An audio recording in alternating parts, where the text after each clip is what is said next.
I want to do something that's really pretty fun for me. It's a lot of fun. People ask me all the time about the limo business and, oh, tell me the wild and bizarre stories, and they want to think about, oh, sex that happened in limos and crazy things. But to me, the stories that I get the intel from the chauffeurs and the chauffeurs themselves are the things that are most interesting to me. So I'm going to give some props today to some chauffeurs that I've known and I've interacted with that I like or I just appreciate their game, and some of the hijinks behind some of the capers that I've seen and witnessed, and hopefully these pictorials. I want to start off with Joe Haas. Joe Haas is a classy dude. He's a classy dude. He's always wearing his suit. He's a big car driver. He could drive the 53 passenger vehicles. Joe, I remember meeting at Bowers in San Francisco, and at that time, Bowers was like it would take any job. And one of the things that Joe did was that he had to drive these cable car vehicles that were, party buses where people were jumping on and off and going to bars, and people would get sick and all of that. And I just really admired Joe's game because he always kept it classy. He was a low-key guy. He dressed nice. He's a Persian brother, and I got a couple of pictures of him in front of a brand new $500,000 or $750,000 bus, which I don't have any business driving myself, so I appreciate guys that can wheel that way and really do that. And that's a little bit of Joe Haas there.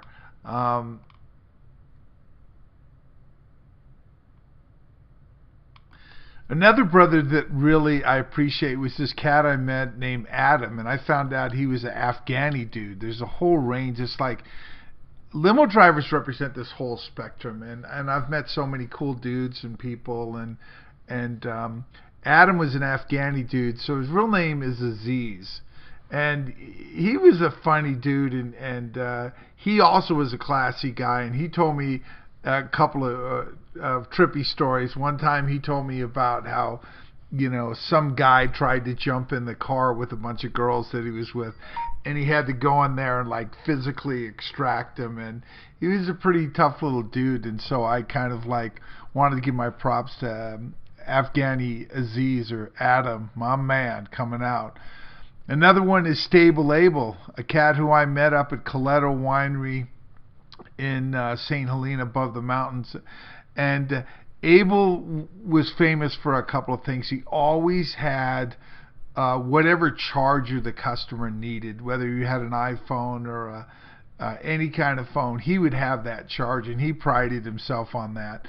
So Abel, I call him Stable Abel. He was more a conservative guy, always kept his hair perfectly coiffed, was dressed up, and he had a full-time job. He was unusual in the limo business that this cat worked for United full-time and did overtime, and then he would also take any job on the weekend. Why people would work 7 days in a week, I don't know. I guess they want those rupees, as we call them.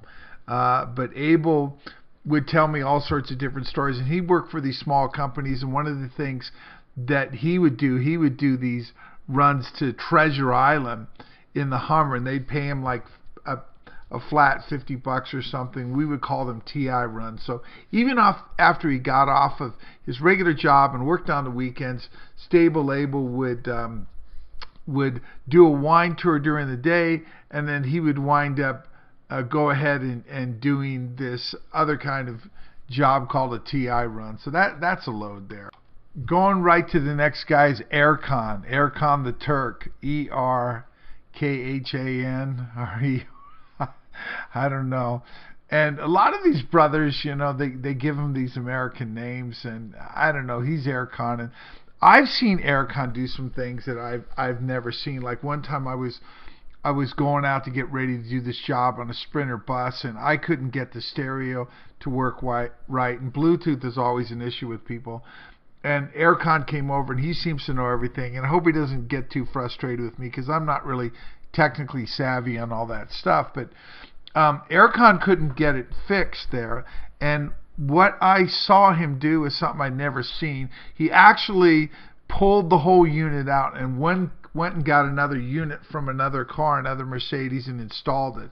And this wasn't easy because when you looked in the back of it, it had like about 8 or 9 plugs. It was a total mess, just a cluster of putting stuff together. And that's when I realized not only Erkan was a smart driver and he had talent and he was nice to people and he was nice to other drivers, but he had technical skills, which a lot of limo drivers can barely tie their shoes, man, and get out and doing. They don't know anything about fixing cars or something, but Erkan could do that.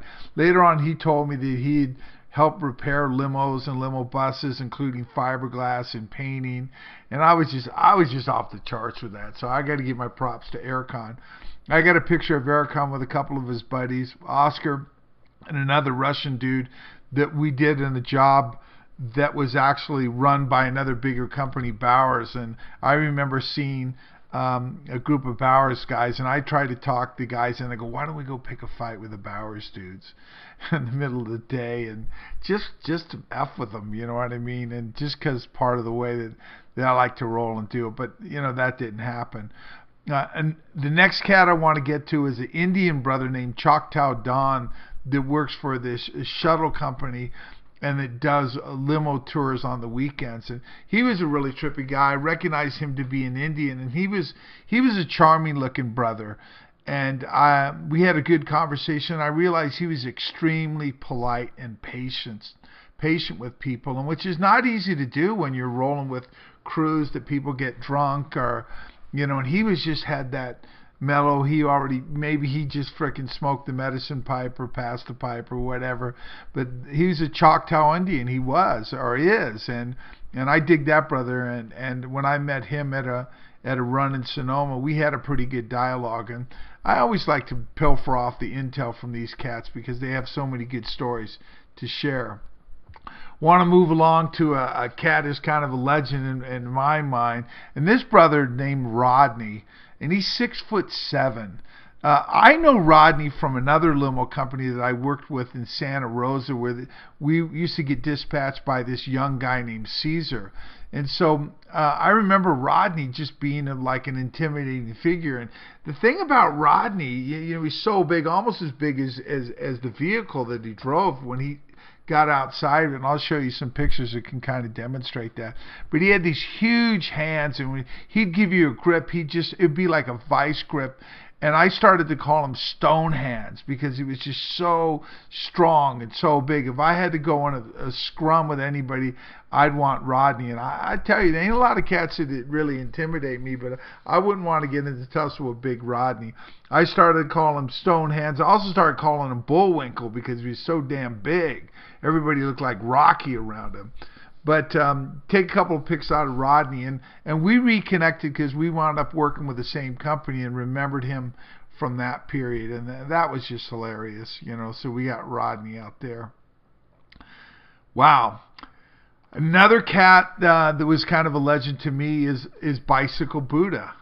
He's a dude who is a mellow figure who I don't know, he used to be an accountant or something, and I met him at the first limo company I ever worked with, which was called Le Grand Affair in San Jose. And he had a straight job, and he had a wife in Marin, and it all crashed and burned. And he used to get to work on his bicycle. He didn't have a car, and in San Jose or Santa Clara. And that's when I started calling him Bicycle Buddha, because he could philosophize about the deeper part of life. And I like to have these spiritual conversations and metaphysical conversations.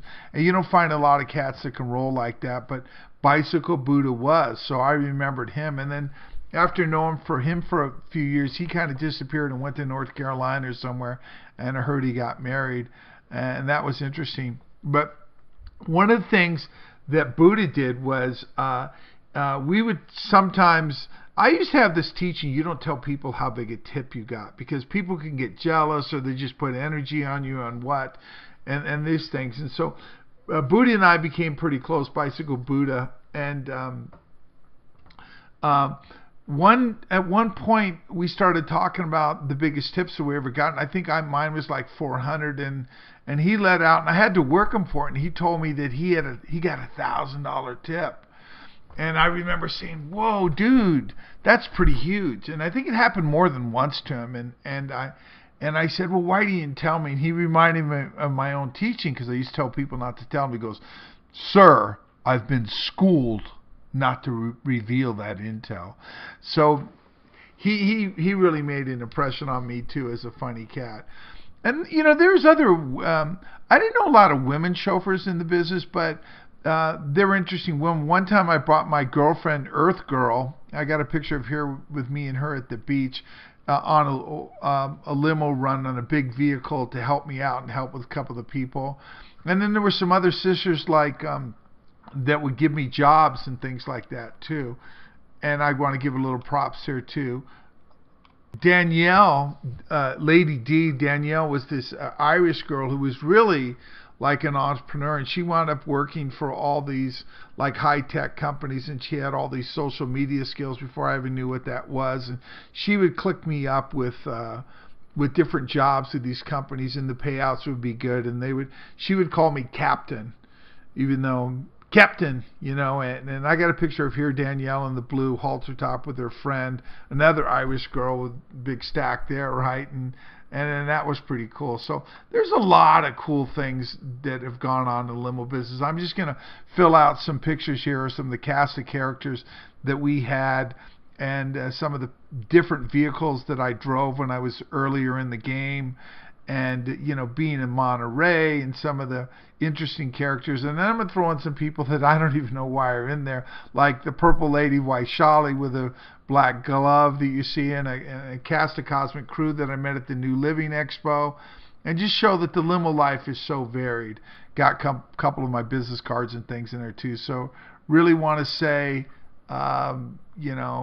this is just an awesome experience, and shout out to these chauffeurs who made a big part of all this. So peace out, love your chauffeur, and remember, this is the thing I always tell, no matter what tip is put on the quote-unquote contract, that's just a payroll tip.